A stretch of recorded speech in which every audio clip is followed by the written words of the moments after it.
Alright, this is going to be a video about all astrology. So basically you have the first house of self, the second house of self-worth, the third house of communication, the fourth house of home, the fifth house of nightclubs, the sixth house of pets, the seventh house of business partners, the eighth house of tattoos, the ninth house of religion, the 10th house of the workplace, the 11th house of friends, and the 12th house of sleep. So we're going to cover these houses and certain planetary placements. We'll start off with Pluto and then get to the other placements after that. So Pluto in the first house would be you're a very controlling person, as in when people first meet you, they think you're very controlling. Pluto in the second house would be you're denied from having a massive bank account, which means in your own personal bank account, you're not allowed to have millions of pounds in your account. What you should do with this placement is have 3 to 4 different bank accounts, all with like 25,000 in separate bank accounts. It's not a good placement for one bank account where you have 150,000 in one bank account. You need to have 3 to 4 bank accounts with 20,000, 25,000 in them. All right, so Pluto in the third house would be where you have a very deep voice. The way you speak and communicate is in a deep voice. All right, Pluto in the fourth would be you're denied certain homes and certain cars, as in you just can't afford certain cars or certain homes, or you get unfortunate, you're just about to buy your dream house and someone outbids you on the market and they get a better offer than your offer for that house. These things can happen. Pluto in the fifth would be you shouldn't go to nightclubs, you shouldn't do gambling, you shouldn't play video games. It's that simple. Pluto in the sixth house is that where you have a pets and health. Now, you shouldn't be concerned about your health. With Pluto in the sixth, don't be concerned about your health at all. Eat whatever you feel is the right foods for you to eat. And when it comes to pets, you shouldn't have any pets. When it comes to Pluto in the seventh, this is where relationships should be put on a hold and to the side. This doesn't mean you shouldn't get into relationships. It means that when you are in relationships, you'll be irritated and annoyed and something won't feel quite right.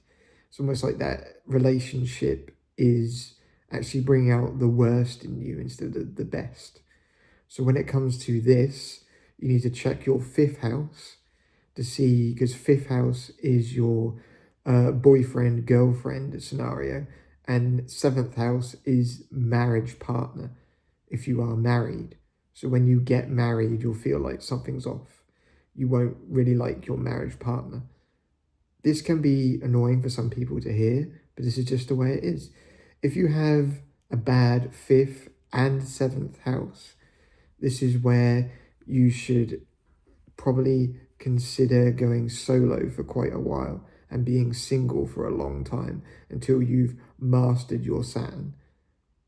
It's pretty much impossible to have both fifth and seventh bad, because with time your Saturn improves, as in you put in the hard work to improve that house. If you have Saturn and Pluto in the seventh, this is where it will take a long time for you to master relationships, and you'll also feel irritated and annoyed within those relationships because of Pluto. All right, Pluto in the eighth house. Pluto in the eighth house would be where you shouldn't get a tattoo. You shouldn't have offshore assets. And you shouldn't be concerned about the marriage life.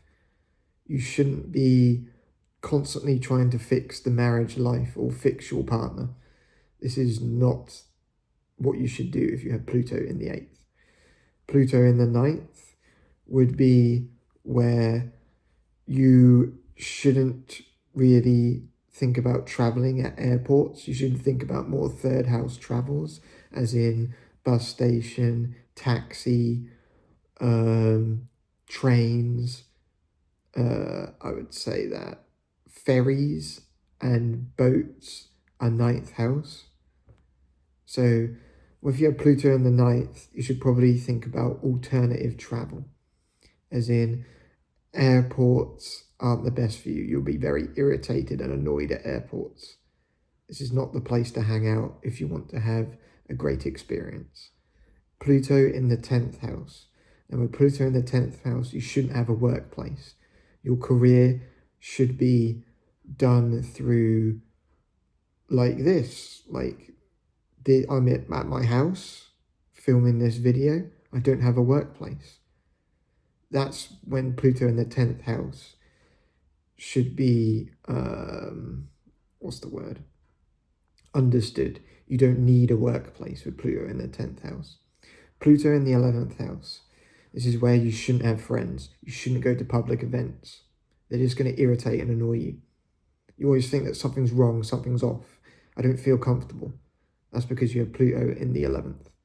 No friends, no social gatherings, no teamwork collaborations. Actually, teamwork is 7th house, but you know what I mean. It can affect 11th house as well when you're in a group setting. 7 and 11 are the group setting scenarios. So, yeah. And then finally, Pluto in the 12th house would be where you have a bad sleep schedule. You don't need to worry about sleep. You can get like 3 hours a night and still be fine with Pluto in the 12th house. That's all the placements for Pluto. So now we're going to move on to Uranus. We're not doing Neptune, we're moving on to Uranus. Neptune brings nightmares into people's lives. You just got to understand the house and what the house means, and you know where your nightmares are. Like, that's a nightmare scenario. That house. As a quick example, Neptune in the 5th house is always a nightmare at the nightclub, always a nightmare at restaurants, always a nightmare when you play video games, always a nightmare when you gamble. You can run into situations where you're gambling and you end up losing everything.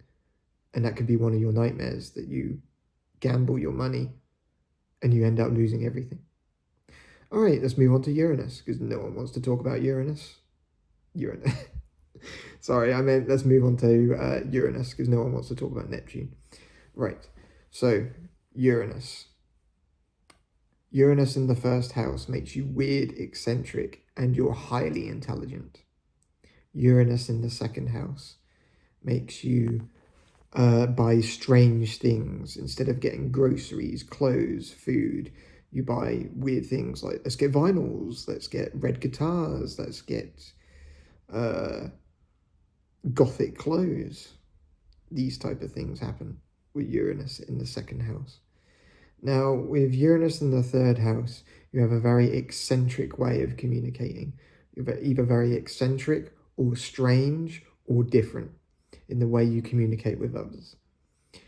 Uranus in the 4th house would be where you have a home which is very different, cars which are very different. You might have land, real estate. You might, be one of those people on one of those TV programs who converts a church into a livable environment, that type of thing. Like, instead of buying a house to renovate, you buy a church to renovate.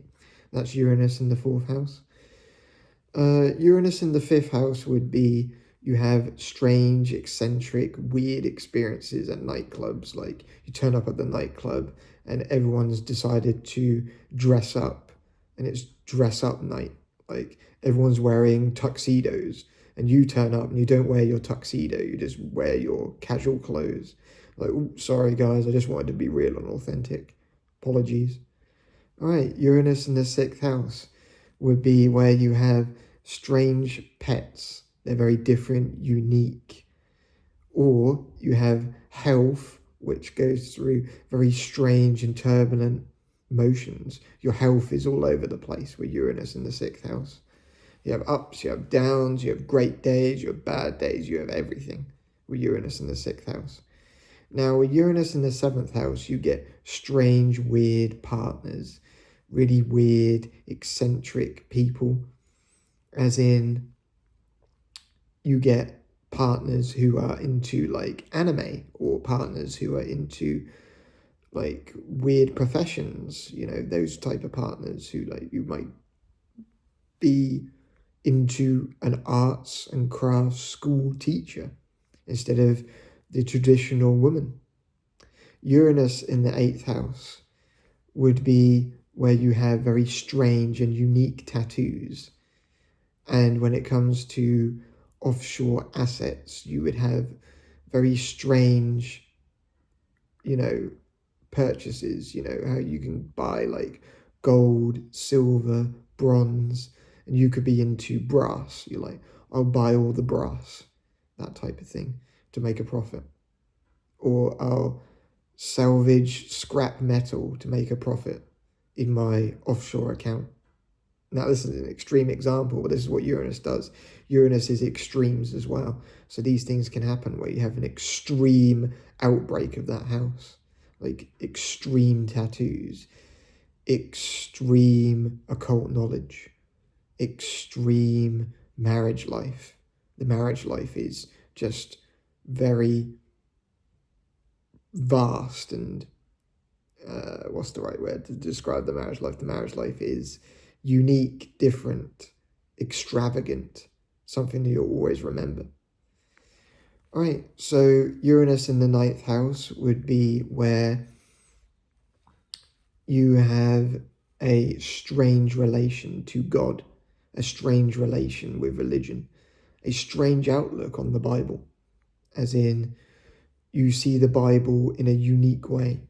Then you're like, how does no one else understand what I'm understanding when I read the Bible? That can happen. All right, now Uranus in the 10th house can be a unique work environment, as in you might work from a basement, you might work from church, you might work from a park. That type of thing could be your workplace with Uranus in the 10th house. Now, Uranus in the 11th house can be strange, unique, and eccentric, extravagant friends who you're like, wow, I'm never going to forget these friends. These friends are different and amazing. You know, that type of scenario can happen there as well. And your dreams, wishes, and ambitions are unique and different and can help change and revolutionize the world with your ideas. Also, when you're on social media, you can be the guy who posts weird memes. That can happen as well. All right, and then finally, Uranus in the 12th house can be where you have a unique outlook on how you sleep, how you spend time at sanctuaries. There's also jails, mental health institutions, space. So you could be one of those people who is really into astronomy, as in you look at space through telescopes and you do unique things when you watch the stars. You're not one of those normal people who's like, let's look at Mars through the telescope, or let's look at Jupiter through the telescope. You're like, nah, I just want to look at the constellations and see different stars. You know, you can just have a different and unique outlook on astronomy. All right. Oh, we have one last thing. With Uranus in the 12th house, you can have a strange and unique experience at jail, as in it doesn't go as planned if you end up in jail. You might get a jail cell that is nowhere near anyone else when you're at jail. Hopefully that doesn't happen to you, but it can be shown in the birth chart if you go to jail. All right, thank you.